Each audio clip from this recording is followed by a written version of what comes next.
Okay, good afternoon, folks. This is discussion B for you. Goes into A, which discusses biological changes in preclinical Alzheimer's disease. Okay, so I'm going to go more into detail in the second part of the series this afternoon. So please join me in the second presentation for this.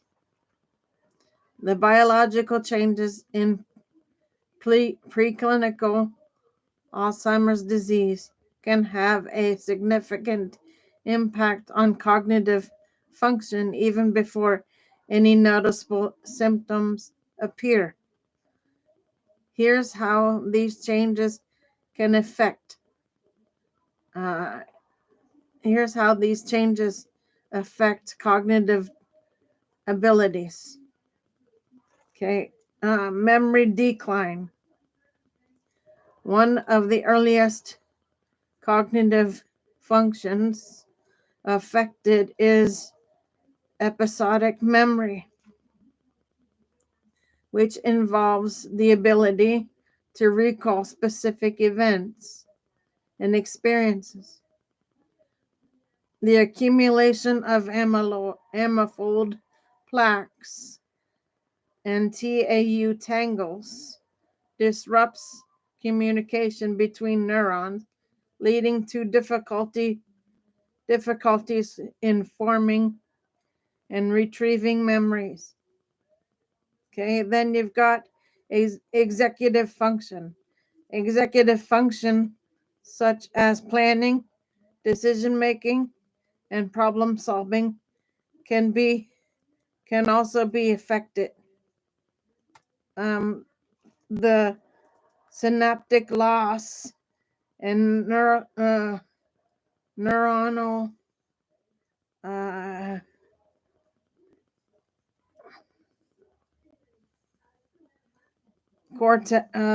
neuronal death in critical brain regions like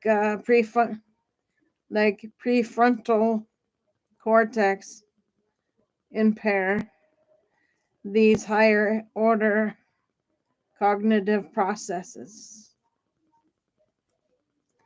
Attention and processing speed.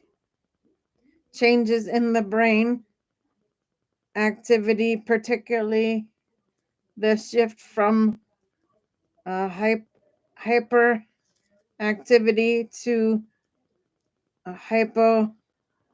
hypoactivity due to amyloid beta and tau proteins, can affect attention and processing speed. This can result in slower cognition, processing, and difficulties in focusing on tasks. Okay, folks, so here we go with second page when I get a minute here.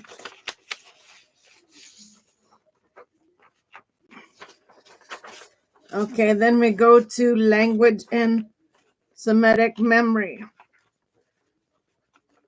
While episodic memory is often affected first,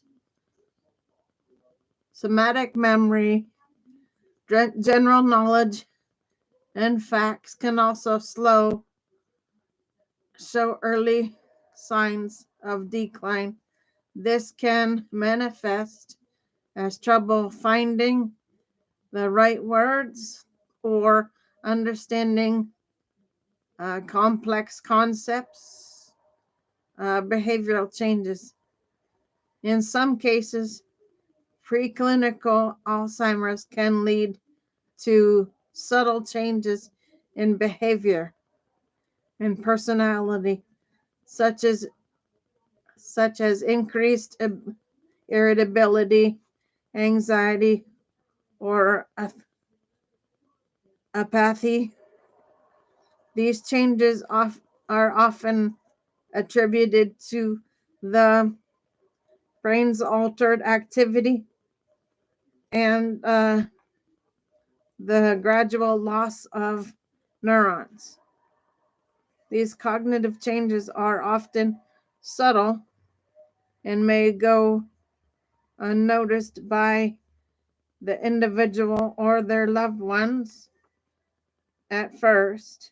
However, they can be detected through specialized cognitive tests and